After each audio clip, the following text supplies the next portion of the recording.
Assalamualaikum warahmatullahi wabarakatuh. Perkenalkan, nama saya Diah Setiawati dari 11 PS2. Saya akan mempresentasikan hasil jawaban dari UH Geografi dengan soal 1. Carilah bentuk kebudayaan tradisional Indonesia. 2. Sebutkan potensi budaya sebagai pengembangan ekonomi kreatif. 3. Apakah ada efek negatif dan positif virus COVID-19 terhadap potensi budaya tersebut? Nah, saya akan menjawab soal nomor 1. Macam-macam atau bentuk kebudayaan di Indonesia yaitu 1. Rumah adat. Rumah adat adalah salah satu kebudayaan yang ada di Indonesia yang lahir dari seni bangunan atau arsitektur yang mana biasanya memiliki ciri khas khusus dengan daerahnya. 2. Pakaian adat. Bentuk kebudayaan yang ada di Indonesia lainnya adalah pakaian adat, salah satu simbol yang membedakan suatu daerah dengan daerah lainnya. Yang ketiga, upacara adat. Budaya yang masih kental hingga saat ini pula, yakni upacara adat. Upacara adat memiliki tujuan yang kurang lebih sama, yakni sebagai bentuk pemeriahan atau peringatan dan sebagainya. Yang keempat, seni musik. Seni musik di Indonesia memiliki kebudayaan yang sangat tinggi. Kelima, seni tari tradisional.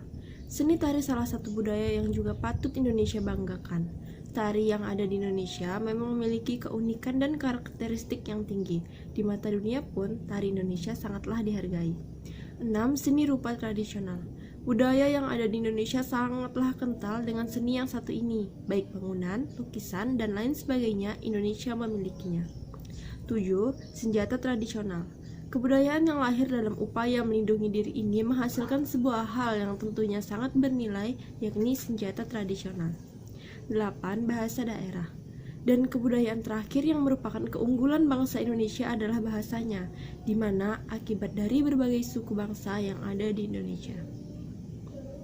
Jawaban yang kedua yaitu ekonomi kreatif sebagai potensi wisata budaya tradisional bertujuan dari seni budaya dan tradisional sehingga kearifan lokal masyarakat adat.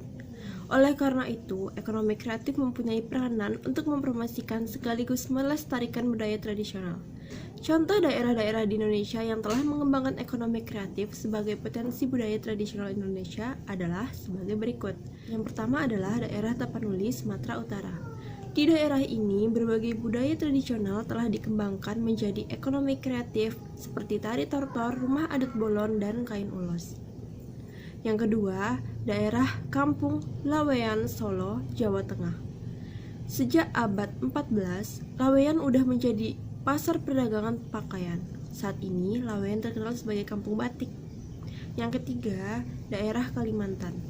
Potensi budaya tradisional yang dapat dijadikan sumber ekonomi kreatif, misalnya pada masyarakat suku Dayak di Kalimantan. Yang keempat, daerah Sulawesi. Suku Toraja di Sulawesi terkenal dengan ritual pemakaman, rumah adat tongkonan, dan ukiran kayunya.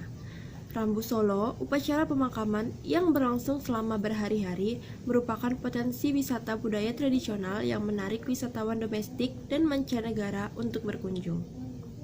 Yang kelima, daerah Ubud. Bali, pesona desa Ubud telah diketahui hingga ke mancanegara, tidak hanya karena pemandangan alamnya, tetapi juga potensi budaya tradisionalnya. Pertunjukan seni seperti sendra, tari kecak, dan pameran lukisan juga pameran ukiran merupakan pertunjukan yang selalu digelar setiap harinya di museum dan galeri di desa Ubud. Selain itu, kekhasan kulinernya seperti bebek bengil merupakan kekayaan tradisional yang dapat menjadi potensi pengembangan ekonomi kreatif. Yang keenam, Kampung Sade, Nusa Tenggara Barat. Kampung Sade merupakan perkampungan suku Sasak dengan jumlah penduduknya sekitar 700 jiwa. Kampung Sasak memiliki kebudayaan tradisional yang masih dijaga kelestariannya. Hal ini dapat dimanfaatkan untuk pengembangan ekonomi kreatif yang dapat meningkatkan perekonomian penduduknya. Yang ketujuh, Kampung Adat Bena, Nusa Tenggara Timur.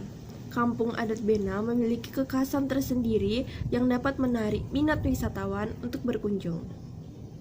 Kampung Adat Bena didesain berbentuk perahu dan juga dapat berfungsi sebagai benteng pertahanan. Yang kedelapan adalah Pulau Morotai di Maluku Utara. Pulau Morotai terkenal dengan budaya tradisionalnya seperti upacara adat yang diperuntukkan agar terjadi keseimbangan alam atas penggunaan sumber daya laut. Selain upacara adat, tarian tradisional yang ada di Pulau Morotai merupakan budaya tradisional yang melengkapi keindahan bahari Pulau Morotai. Peninggalan sejarah Perang Dunia II menjadi nilai potensi wisata untuk pengembangan ekonomi kreatif di Pulau Morotai. Selanjutnya yang ke-9 yaitu Raja Ampat Papua. Nah, siapa sih yang tidak kenal dengan Papua? Wilayah Raja Ampat menyimpan potensi wisata yang sangat besar, bahkan sudah dikenal di mancanegara. Potensi wisata budaya tradisional untuk pengembangan ekonomi kreatif gencar dilakukan. Selanjutnya, jawaban nomor 3 dari UH Geografi yaitu dampak positif dan negatif virus COVID-19 terhadap budaya di Indonesia. Dampak positif COVID-19 terhadap budaya di Indonesia seperti tempat-tempat pariwisata maupun pertunjukan budaya menjadi lebih bersih dan tidak tercemar karena tidak ada pengunjung yang datang. Dan dampak negatif COVID-19 yaitu turunnya devisa dari sektor pariwisata karena tidak adanya pengunjung yang datang ke tempat-tempat wisata maupun pertunjukan budaya. Sekian dari presentasi jawaban UH Geografi saya. Jika ada kesalahan, saya mohon maaf. Assalamualaikum warahmatullahi wabarakatuh. Assalamualaikum warahmatullahi wabarakatuh. Perkenalkan, nama saya Dia Setiawati dari 11 IPS 2. Saya akan mempresentasikan PowerPoint yang telah saya buat dengan tema bencana yaitu tsunami. Secara sederhana, tsunami dapat diartikan sebagai suatu kondisi ketika gelombang air laut naik dan menerjang daratan. Saat mencapai pantai, tsunami kadang menghantam daratan berupa dinding air raksasa, terutama pada tsunami-tsunami besar, tetapi bentuk yang lebih umum adalah naiknya permukaan air secara tiba-tiba. Kenaikan permukaan air dapat mencapai 15-30 meter, menyebabkan banjir dengan kecepatan arus hingga 90 km per jam, menjangkau beberapa kilometer dari pantai dan menyebabkan kerusakan dan korban jiwa yang besar. Penyebab tsunami.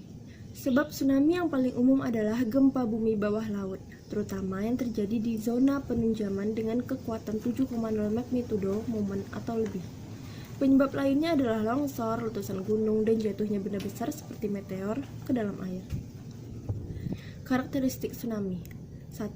Gelombang tinggi di tengah laut mencapai 5 meter, lalu setelah sampai di pantai, tinggi gelombang mencapai 30 meter. Panjang gelombang tsunami adalah 50 hingga 200 km.